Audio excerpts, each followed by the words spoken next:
আচ্ছা, সপ্তম পরিচ্ছেদ। কত নম্বর শ্লোক? মনে 100 পরে হয়ে গেছিল।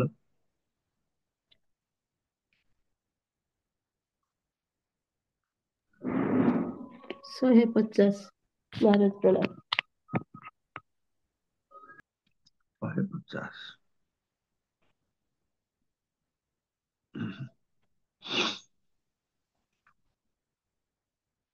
150।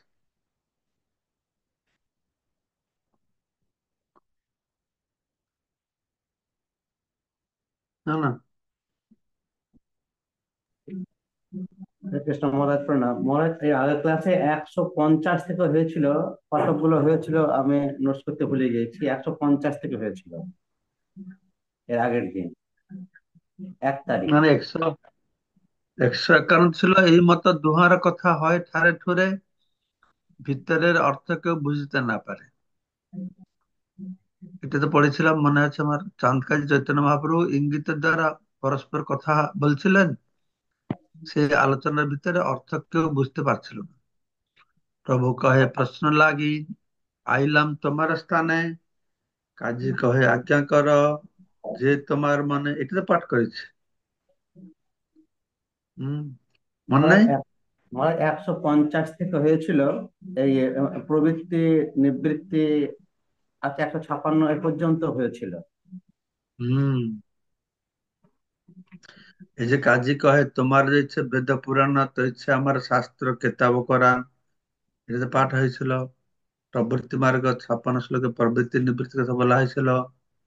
হ্যাঁ, 56 থেকে আমরা এটা। হরে উম, কৃষ্ণ মহারাজ প্রণাম। এই 158 নম্বর শ্লোক থেকে হবে মহারাজ। তোমার বেদেতে আছে গোবধের বাণী, অতএব গোবধ করে বড় বড় মুনি। তো কাজী, চাঁদ কাজী মহাপ্রভুকে বুঝাচ্ছে। মহাপ্রভু বলছেন তোমরা কেন গোবধ করো? তো কাজী বলছে প্রবৃত্তি মার্গ আছে, নিবৃত্তি মার্গ আছে, এসব ব্যাপার। আবার বলছে তোমাদের যে বৈদিক শাস্ত্র, সেখানে তো গোবধের নির্দেশ করা হয়েছে। হুম, গোমেধ যজ্ঞ, অশ্বমেধ যজ্ঞ। তো সেই জন্য শাস্ত্র নির্দেশ বলে বড় বড় মুনিরা গোমেধ যজ্ঞ করছিলেন। তার উত্তর মহাপ্রভু কি বলছেন? প্রভু কহে বেদে কহে গোবধ নিষেধ, অতএব হিন্দু মাত্র না করে গোবধ। বেদে যদি গোবধের উৎসাহ দেওয়া হতো, তাহলে হিন্দুরা গোবধ করতো। কিন্তু বেদে গোবধ নিষেধ আছে বলে হিন্দুরা গোবধ করে না। হিন্দু মাত্র না করে গোবধ। হুম। তো কিন্তু সমাজে যে গোবধ হয়, হুম, এই বেদের আশ্রয় নিয়ে গোবধ হোক বা পশু হত্যা হোক, এর প্রমাণ আছে। যেরকম বুদ্ধদেব, বুদ্ধদেবের আবির্ভাবের পূর্বে নাকি এই বেদের সুযোগ নিয়ে হিন্দুদের মধ্যে প্রচুর পশু বলি চলত। আর সেটাকে বন্ধ করতে ভগবান বুদ্ধদেবের এসে অহিংসা পরম ধর্ম, তখন তিনি বললেন, এই বেদ টেদ মানো না। কিন্তু বেদ না মানিয়া বুদ্ধ হইল নাস্তিক, তাহলে লোক নাস্তিক হয়ে যাবে। পরে আদি শঙ্করাচার্য এসে আবার বৈদিক ধর্মকে প্রতিষ্ঠা করেছে। পুরো ভারত আমাদের বৌদ্ধরা দখল করে নিয়েছিল। শঙ্করাচার্য যদি না আসতেন, তাহলে অবস্থা আরো খারাপ হয়ে যেত। তো শঙ্করাচার্য একদম সমুদ্র থেকে হিমালয় পর্যন্ত ভ্রমণ করে যে বুদ্ধিস্টদেরকে পরাস্ত করে আবার বৈদিক ধর্মকে তিনি প্রতিষ্ঠা করেছেন। তো মহাপ্রভুর প্রথম যুক্তি ছিল, না না না, বেদে গোবধ নাই, গোবধী নেই, সেজন্যই তো হিন্দু মাত্রেই তারা গো হত্যা করে না। বৈদিক শাস্ত্রে আহ, আমিষ আহারীদের কথাও বিবেচনা করা হয়েছে। তাদের নির্দেশ দেওয়া হয়েছে যে কেউ যদি পশু মাংস আহার করতে চায়, তাহলে সে কালীর কাছে পাঠা বলি দিয়ে সেই মাংস আহার করতে পারে। বিভিন্ন প্রকারের মানুষ আছে, বিভিন্ন প্রকারের জীব আছে, জীবের স্বভাব নির্ভর করছে তারপর গুণের প্রভাবের উপরে। তো তামসিক লোক যারা মাংস খেতে ইচ্ছা, রাজসিক তামসিক লোক, তো তাদেরকে তাদের স্বভাব অনুসারে কাজ করবে, কিন্তু নিয়ন্ত্রণই করবে। এই জন্য কালীর কাছে পাঠা বলি দিয়ে সেটা খাও, অমাবস্যা রাত্রিতে পুজো করতে হবে, কালীর প্রসাদ রূপে খাও। তাতে প্রতিদিন যারা মাছ মাংস খায় অন্তত পক্ষে অমাবস্যা পর্যন্ত অপেক্ষা করবে, কিন্তু এটা নিয়মের মধ্যে থাকবে। যারা নিকৃষ্ট তমগুণের মানুষ, তাদের জন্য এটা বলা। বৈদিক শাস্ত্রের লক্ষ্য আছে সবাইকে উপরে উঠাবে, কাউকে বাদ দেবে না। যে নিম্ন স্তরে আছে তাকে উন্নত করবে, যে উন্নত আছে তাকে উন্নততর করবে, যে উন্নততর যে উন্নততম করবে। এভাবে আস্তে আস্তে ভৌতিক স্থিতি বন্ধন থেকে তাকে মুক্ত করবে। তো সেই জন্য শাস্ত্রে বলা হয়েছে তমগুণ লোকদের জন্য, তান্ত্রিক যারা রয়েছে তাদের জন্য। কিন্তু বাজারের অথবা কনসাইখানার মাংস কিনে আহার করা অনুমোদন করা হয় না।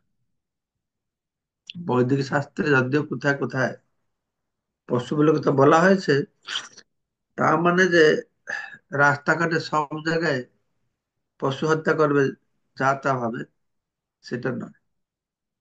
মাংসাহারী মানুষদের রসনা তৃপ্তির জন্য কনসাইখানা খোলার অনুমতি দেওয়া হয়। আর গোবধ তো একেবারেই নয়, সম্পূর্ণ নিষিদ্ধ। গাভীকে হত্যা করা নিষিদ্ধ, এটা তো একটা কাণ্ডজ্ঞান। গাভী ভগবানের সব থেকে বেশি প্রিয়। নম ব্রাহ্মণ দেবায় গো ব্রাহ্মণ হিতায়। গো ব্রাহ্মণ সবসময় ভগবান গাভী ব্রাহ্মণদের মঙ্গল করবার জন্য আসে। তা সে গাভী কি করে হত্যা করা হবে? সে যেহেতু ভগবানের প্রিয়। আর গাভী আমাদের জন্য কি না করছে, কত মঙ্গলময়। গাভীর দুধ, দুধ থেকে আরো মঙ্গলময় তার মূত্র, তার গোবর। প্র্যাকটিক্যাল দিকে দেখতে গেলেও এই প্রকারের একজন উপকারী প্রাণীকে হত্যা করা মহান পাপ। কিন্তু জুহারের দ্বারা নিয়ন্ত্রিত হয় মানুষ কি করে, যে কোনো পাপ করতে তারা প্রস্তুত হচ্ছে। এই সমস্ত পাপ মনোবৃত্তি আসছে কোথা থেকে? না, হৃদয়টা তার পাথর হয়ে যাচ্ছে, শক্ত হয়ে যাচ্ছে। সেটা মাছকে মারে, ছটপটে হলে তার হৃদয় কান্না করে না। মুরগি মারবে, তারপর ছাগল মারবে, তারপরে হ্যাঁ, ভাইকে ভাই মারবে, গর্ভে শিশুকে হত্যা করবে। এমনকি পাশ্চাত্য দেশে মানুষ বাচ্চাদের খাওয়া শুরু হয়ে গেছে। মার পেটে যে শিশু আছে সেগুলো খাচ্ছে এখন মানুষ। তার মানে রাক্ষস হয়ে গেছে নাকি? বড় বড় হোটেলে মা পেটের ভিতরে থাকতে যে বাচ্চাগুলো কোমল মাংস এটা খায় তারা, মানে রাক্ষস হয়ে গেছে। আমার তো মনে হয় রাক্ষস নয়, রাক্ষসের বাপ এগুলো। রাক্ষসরা কোনোদিন ভ্রূণ খায় না, রাক্ষসরা মানুষকে খায়, কিন্তু মার পেটের বাচ্চাকে রাক্ষসরা খায় না।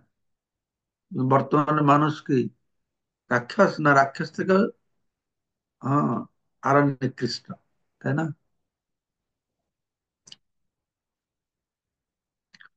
তো এই যে বেদের নাম করে রাস্তাঘাটে সবসময় পশু মেরে খেবে, এটা ঠিক না। তো গাভীকে যখন মাতা বলে বিবেচনা করা হয়েছে, তখন বেদে গোহত্যা কি করে অনুমোদন করা যেতে পারে? যে গাভীকে অত গুরুত্ব দেওয়া হয়েছে যে তার দুধ, তার দই, তার ঘি, তার গোবর, তার মূত্র, এই পঞ্চগব্য হচ্ছে ভগবানের সেবার জন্য। ভগবান সব থেকে পবিত্র হয়েও গাভীর মূত্র, গোবর দিয়ে স্নান করে পবিত্র হয়। তো এখানে একটা কাণ্ডজ্ঞান ব্যবহার করা উচিত, কমন সেন্স। এই প্রকারের গোহত্যাকে কি করে বেদ অনুমোদন করতে পারে? চৈতন্য মহাপ্রভু দেখেছিলেন যে চাঁদ কাজীর সেই উক্তিটি ভ্রান্ত, তিনি তা দেখিয়ে দিয়েছেন। হুম। তো ভগবত গীতায় স্পষ্ট ভাবে গোরক্ষার নির্দেশ দেওয়া হয়েছে। কৃষি গোরক্ষা বাণিজ্য বৈশ্যকর্ম স্বভাবজম, বৈশ্যের কর্তব্য হচ্ছে কৃষি কার্য করা, বাণিজ্য করা, গাভীদের রক্ষা করা। কৃষি বাণিজ্য গোরক্ষা, এখানে মানুষ গোশালা করে দুধ খাওয়ার জন্য, বিজনেস করার জন্য, কিন্তু সেগুলো বুড়ো হয়ে গেলে সেগুলো বিক্রি করে দেয়। কিন্তু না, এখানে বলা হয় যে গোশালা না, গোরক্ষা। গাভী যদি কেউ রাখতে হবে এইরকম নয়, যখন দুধ দেবে ততক্ষণ রাখবে, দুধ না দিলে বেচে দেবে। কিছুক্ষণ জায়গায় তো গাভী বলদ চাষ করছে শুধু বেচার জন্য, হিন্দুরা করছে। হিন্দুরা গাভী বলদ পুষছে, ভালো করে খেয়ে দিয়ে মোটা সোটা করে বেচলে ভালো পয়সা পাওয়া যাবে। সেজন্য তো আমি বলি গোহত্যা পাপ শুধু মুসলমান নয়, হিন্দুদেরও হবে। গোহত্যা মুসলমানরা শুধু করে তা নয়, হিন্দুরা করছে। কেন না, হিন্দুরা মুসলমানদেরকে গাভী সাপ্লাই দিচ্ছে, বলদ সাপ্লাই দিচ্ছে। যদি কেউ গোশালা করে, যে শখে করলে হবে না, গাভীর সেবার মনোবৃত্তি নিয়ে করতে হবে। গাভী রাখতে হলে কত টাকা পাচ্ছি, কত টাকা খরচা হচ্ছে, এই এই বুদ্ধিতে গাভী রাখা ঠিক হবে। গাভী রাখতে হলে যখন গাভী দুধ দেবে তখন রাখতে হবে, বয়স হয়ে গেলে গাভীর সেবা করবার জন্য গাভীকে বাড়িতে রাখতে হবে। এরকম না যে বয়স হয়ে গেছে বিক্রি করে দেবো। কেউ কেউ আবার বিক্রি করে না, অনেকে দান দিয়ে দেয়। দান দিলে কি হবে, যাকে দেবে সে তো আবার বিক্রি করবে। কথা যে বিক্রি বা করবে কেন, দান বা করবে কেন? সারা জীবন তুমি যখন দুধ খাবে, বুড়ো হয়ে গেলে মাকে বিক্রি করে দেবে, এই বুদ্ধি মানুষের। আর সেই বুদ্ধি থেকে সত্যি সত্যি হচ্ছে আমরা গাভীদেরকে বাদ দিচ্ছি, বুড়ো হয়ে গেলে মেরে ফেলছি। এগুলো সমাজ এটা প্রভাব প্রতিফলিত হচ্ছে কিভাবে? এখন মানুষের আস্তে আস্তে বাবা মা বুড়ো হয়ে গেলে তাকেও সংসার থেকে বাহির করে দিচ্ছে। কেউ বাহির করে দিচ্ছে, কেউ বৃদ্ধাশ্রমে পাঠিয়ে দিচ্ছে। এখানে বৃদ্ধাশ্রম, ওল্ড এজ হাউস, এর খুব মাথা চাড়াতে উঠেছে। এই ওল্ড এজ হাউস সিস্টেমটা আগে ছিল না। আগে ছিল বানপ্রস্থ, তারা স্ব ইচ্ছায় তাদেরকে জঙ্গলে থাকতো, হরিভজন করতো। এখন এই ছেলেমেয়েরা দেখে না, ঠেলায় পড়ে যে ওল্ড এজ হাউসে থাকে, হরিভজন তো করে না, এই গল্প গুজব করে, টিভি দেখে, নিউজ পেপার পড়ে, এইভাবে করে এই বৃদ্ধ অবস্থাটাকে তারা কাটাতে চেষ্টা করছে। তো এই জন্যই আমাদেরকে গাভীদেরকে রক্ষা করা দরকার। বৃদ্ধ হলে বাদ দেওয়া ঠিক না। তো বৈদিক শাস্ত্রে গোহত্যা অনুমোদন করা হয়েছে বলে মানুষ যে একটি ধারণা পোষণ করে, তা সম্পূর্ণ ভ্রান্ত। এটা প্রভুপাদের তাৎপর্য তিনি বলছেন, কিন্তু মহাপ্রভুর কথা শেষ হয়নি। তিনি বললেন যে হিন্দুরা বেদে নিষিদ্ধ আছে, তাই হিন্দুরা গোহত্যা করে না। কিন্তু এখান তো বলা হয়েছে, শাস্ত্রে বলা হয়েছে মুনি ঋষিরা অশ্বমেধ গোমেধ যজ্ঞ করে। তখন বলছেন, জিয়াইতে পারে যদি তবে মারে প্রাণী, বেদ পুরাণে আছে হেন আজ্ঞাবাণী। হ্যাঁ, বেদ পুরাণে পশু হত্যার আজ্ঞা দেওয়া হয়েছে। কখন? না, তুমি যদি প্রাণীকে হত্যা করে নবজীবন দান করতে পারবে, সেরকম শক্তি আছে, তাহলে হ্যাঁ, তুমি হত্যা করতে পারো। জিয়াইতে পারে যদি তবে মারে প্রাণী, বেদ পুরাণে আছে হেন আজ্ঞাবাণী। প্রভুপাদ জুড়ে দিয়েছেন, তাহলে গবেষণার উদ্দেশ্যে সে প্রাণী মারতে পারে। বেদ ও পুরাণ নির্দেশ দেওয়া হয়েছে যে কেউ যদি কোনো প্রাণীকে নবজীবন দান করতে পারে, তাহলে গবেষণার উদ্দেশ্যে প্রাণীকে মারতে পারে, মেরে আবার জীবন দান করতে পারে। পূর্বে মুনি ঋষিরা, তাদের সে শক্তি ছিল। অতএব জরৎগব মারে মুনিগণ, বেদ মন্ত্রে সিদ্ধ করে তাহার জীবন। তাই মুনি ঋষিরা অতি বৃদ্ধ জরাগ্রস্ত পশুদের কখনো কখনো মেরে বৈদিক মন্ত্রের সাহায্যে তাদের নবজীবন দান করতেন। সেটা একটা ছিল যজ্ঞের অংশ। সেই রকম মুনি ঋষিরা করতে পারে। তার মানে সবাই যে রাস্তাঘাটে ছাগল গরু বেঁধে কাটবে, এইটার নির্দেশ দেওয়া হয়নি। চরৎগব হেয়া যুবা হয়ে আর বার, তাতে তার বদ্ধ নয় হয় উপকার। বৃদ্ধ পশুদেরকে যদি বধ করে নতুন নবযৌবন প্রাপ্ত করালো, তাহলে বধ হলো না, তার যে উপকার হলো, তাতে ভালো হলো। কলিকালে তৈছে শক্তি নাহিক ব্রাহ্মণে, অতএব গোবদ্ধ কেহ না করে এখানে। কিন্তু কলিযুগের ব্রাহ্মণদের যে শক্তি নেই। কলিযুগের ব্রাহ্মণরা কোন কিছু পশুকে হত্যা করে, তাকে নবজীবন দিতে পারে না। তারা পাঠা বলি দিয়ে খেটে বাড়ি চলে যায়, কিন্তু সে ছাগলকে নবজীবন দিতে পারে না। কলিযুগের ব্রাহ্মণ তারা পশু হত্যা করে পশুকে নবজীবন দেওয়া দূরে থাকুক,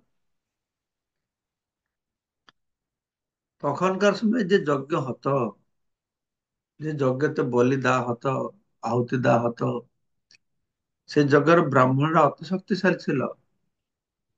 ওই যজ্ঞতে যে আগুনটা ওই ম্যাচ দিয়ে, লাইটার দিয়ে জ্বালানো হতো না, বা কাঠে কাঠ ঘষে জ্বালানো হতো না, বা একটা কিরকম কাঁচ আছে, ওই কাঁচ দিয়ে ফোকাস করে আগুন সৃষ্টি করা যায় সূর্যালোক থেকে। সেরকম করতো না। তারা কি করতো না, বৈদিক মন্ত্র উচ্চারণ করতো, অগ্নি উৎপন্ন হতো। সেরকম ব্রাহ্মণ আছে? এখন আছে? সারা পৃথিবীতে একটা ব্রাহ্মণ বাইর করতে পারবে? আমি তো জানি না। আমাদের কোথা থাকে খুঁজে বাইর করতে হবে। এখন তো ব্রাহ্মণ সব বিড়ি সিগারেট খাচ্ছে, আর সেই জন্য সবার লাইটার সঙ্গে নিয়ে যাচ্ছে, আর যজ্ঞ করার জন্য মন্ত্র থেকে উচ্চারণ করে করবে। আমি ছোটবেলায় দেখেছি, ওরা যজ্ঞ করতো কি করতো না, উত্তোলনা অবতোলনা গ্লাস থাকতো, গোল গোল গ্লাস থাকতো। ওটা কি করতো না, সূর্য আলোক দিয়ে দেখালে, ওটা আমাদের কলেজে যখন সেই গ্লাসটা আমাদের কাজে লাগতো, আমরা দেখতাম। সেদিন আমি দেখেছি, সূর্য আলোকে দেখালে ফোকাস করলে, একটা কাগজের কাছে দিলে কাগজটা জ্বলে যেত, কারণ সেই সূর্য আলোকটা ফোকাস করে এক জায়গায় দিত। তো কিছু ছোটবেলা আমি দেখেছি যজ্ঞ করতো ওই রকম করে। তার মানে কি এই ম্যাচ বক্স দিয়ে যজ্ঞ করার বিধান ছিল না। আজকে তো 50 বছর আগে, 60 বছর আগের কথা আমি বলছি। তখন এই গ্লাস সূর্য আলোকটাকে ধরে তারা যজ্ঞ অগ্নি উৎপন্ন করত, বা কাঠে কাঠ ঘষে যজ্ঞ উৎপন্ন করত। তার বহু পূর্বে বৈদিক মন্ত্র পাঠ করে অগ্নি উৎপন্ন করত। কলিকালে ভাবে মন্ত্র উচ্চারণ করে অগ্নি উৎপন্ন করার শক্তি নেই, তাই তারা গোবধ করতে পারে না। কলিকালে বলা হয়েছে, ব্রহ্মবিবর্ত পুরাণ কৃষ্ণ জন্মখণ্ড বলা হয়েছে যে কলিকালে 5টা জিনিস নিষিদ্ধ: অশ্বমেধম, গোবালম্ভম, সন্ন্যাসম, পলপৈতৃকম, দেবরেণ সুতোৎপত্তিম, কলৌ পঞ্চ বিবর্জয়েত। এই অন্য যুগে ছিল এই অশ্বমেধ গোমেধ যজ্ঞ, কিন্তু কলিযুগে এটা নিষিদ্ধ। 5টা কর্ম কলিযুগে নিষিদ্ধ: অশ্বমেধ যজ্ঞ, গোমেধ যজ্ঞ, সন্ন্যাস আশ্রম গ্রহণ করা, পলপৈতৃকম পিতৃপুরুষদের শ্রাদ্ধে মাংস নিবেদন করা, এবং দেবরের দ্বারা সন্তান উৎপন্ন করা। এই 5টি কর্ম কলিযুগে নিষিদ্ধ করা হয়েছে। তো মহাপ্রভু বলছেন চানকাজীকে, তোমরা জিয়াইতে নার বধমাত্র সার, নরক হইতে তোমার নাহিক নিস্তার। মুনি ঋষিরা বৃদ্ধ জরৎক গাভীকে যজ্ঞে আহুতি দিয়ে, বলি দিয়ে আবার নবযৌবনে দান করতে পারত। তো তোমরা মারতে পারো, কিন্তু যেতে পারো না। সেজন্য তাই তোমরা নরকগামী হচ্ছ, সেখান থেকে তোমার কোনোভাবে নিস্তার নেই। নরক হইতে তোমার নাহিক নিস্তার, তোমাদেরকে নরক যন্ত্রণা ভোগ করতে হবে, নরকে যাবে, তোমার নরকে থাকবে। কতদিন ভোগ করতে হবে? গো অঙ্গে যত লোম তত সহস্র বৎসর, গোবধি রৌরবে মধ্যে পচে নিরন্তর। গো হত্যা করলে কোন নরকে যাবে? না, রৌরব নামক নরকে যাবে। সেখানে গিয়ে কতদিন থাকবে? না, গো সেই গাভীর শরীরে যত লোম আছে তত সহস্র বৎসর সে নরকে থাকবে। গাভীর শরীরে যত লোম আছে তত হাজার বৎসর গো হত্যাকারী রৌরব নামক অকল্পনীয় নরকে থাকবে। অকল্পনীয় দুঃখ দুর্দশা সেখানে তাকে ভোগ করতে হবে। সে গো মাংস খায়, সে গো শরীরে যত লোম তত হাজার বৎসর। চিন্তা করে দেখুন, এক একটা লোক সারা জীবনে কত খায়। কে আমাকে বলছিল, একটা মুসলমান যদি ভক্ত হবে তার 250টা গোহত্যা থেকে গোহত্যা বন্ধ করে দেবে, মানে 250টা গোহত্যা বন্ধ করে দেবে না। 250 গাভী, তার গায়ে যত লোম আছে তত হাজার বছর রৌরবে থাকতে হবে। কিন্তু তারা শুনবে না। তাদের কথা বললে কি মুসলমানরা শুনবে, খ্রিস্টানরা শুনবে? হ্যাঁ, তারা তো বলে দেবে, না না না, এই পশুদের মধ্যে কোনো আত্মা নেই। কি গাধার মতন কথা বলে, পশুদের মধ্যে আত্মা নেই, হ্যাঁ, তাদের বধকাল পাপ নেই। আমি তো একটা মুসলমান মোল্লা বলছে যে নারীদের মধ্যে কোনো আত্মা নেই। নারীদেরকে ভগবান পাঠিয়েছেন পুরুষরা ভোগ করবার জন্য, ওদের কোনো আত্মা নাই, কোনো অধিকার নাই। হুম। এই পুরো খোলা মাঠে সবার সামনে বলছে, কি জাত একটা সৃষ্টি হয়েছে রে বাবা। তোমার সবার শাস্ত্রকর্তা সেহ ভ্রান্ত হইল, না জানি শাস্ত্র মর্ম ইচ্ছে আজ্ঞা দিল। তো মহাপ্রভু বলছেন, তোমাদের শাস্ত্রে বহু ভুল ভ্রান্তি রয়েছে। বলছে ভুল, শাস্ত্রের মর্ম না জেনে সে সমস্ত শাস্ত্রের প্রণয়নকারীরা এই প্রকার নির্দেশ দিয়েছে। তোমার সবার শাস্ত্রকর্তা এই ভ্রান্ত হইল, তারা সব ভ্রান্ত, না জানি শাস্ত্রের মর্ম ইচ্ছা আজ্ঞা দিল। তাতে যুক্তি বা বুদ্ধির দ্বারা বিচার কোনো ভিত্তি নেই, তো প্রমাণ নেই, সেরকম কথা বলে মানুষকে ভ্রান্ত করেছে।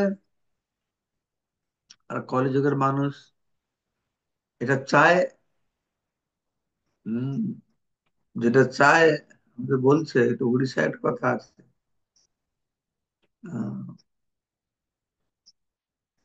ମଳୁ ଚାହିଁଲା ଯାହା ବୈଦ ବୋଇଲା ତାହା। ରୋଗୀଟା ଯାହା ଚାହୁଁଛି ডাক্তার সেটা অনুপাত দিচ্ছে। জ্বর হয়েছে,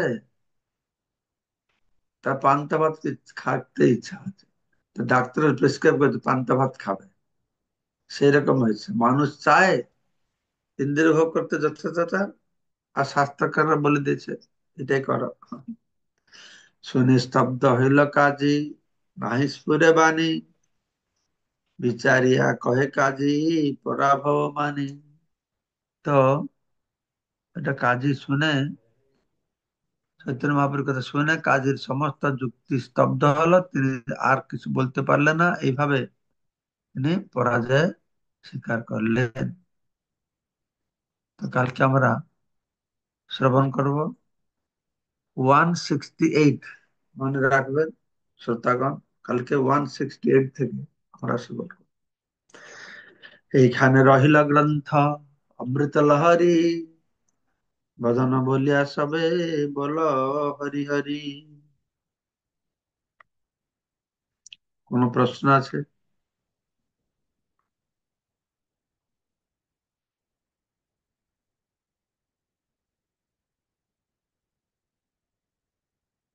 প্রশ্ন নাই, ঠিক আছে।